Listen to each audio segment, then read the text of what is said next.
So, what are the ideal states we need to cultivate to become a really effective salesperson? Well, there are 4 of them in all, and I call them the 4 C's. There's certainty, number 1, and there's clarity, which is number 2. Then we have confidence, number 3.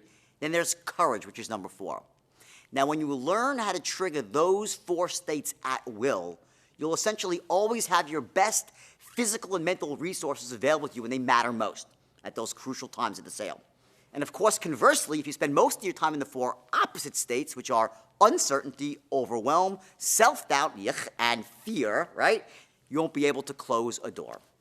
There are certain states, physiological states, that lead to success in sales. Certainty, clarity, confidence, courage, the C's.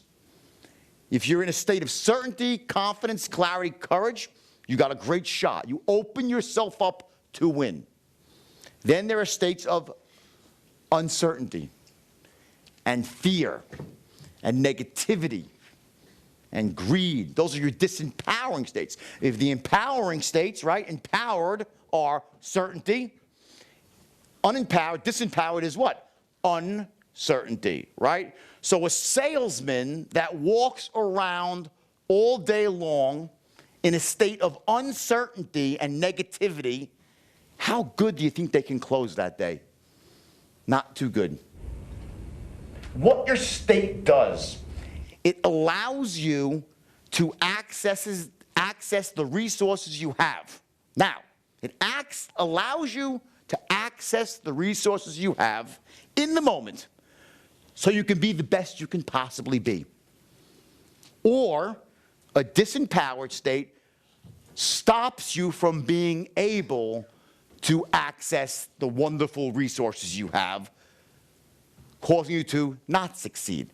In other words, you could be the greatest technical straight-line salesperson in the world, but if you're walking around all day long in a state of uncertainty and fear and negativity and overwhelm, how good of a salesperson are you going to be?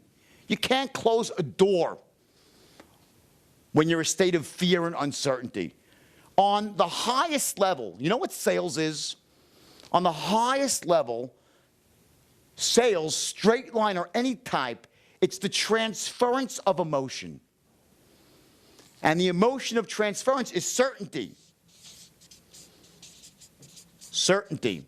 It's the transference of certainty from one person, meaning the salesperson, who's so certain that you could benefit from his product, to the prospect who needs the product, who's not that certain, and the salesman overwhelms him and transfers his certainty through language, through body language, through tonality, through patterns, and he makes that person so certain, the person says what? Yes. Their certainty exceeds their action threshold, which is their sort of resistance towards buying. So as a salesperson, that certainty, the overwhelming certainty that exudes out of every pore of your body, that comes through in your language, in your tonality, with enthusiasm and expertism and authority figure, sharp as attack. That's why those emotions are so powerful.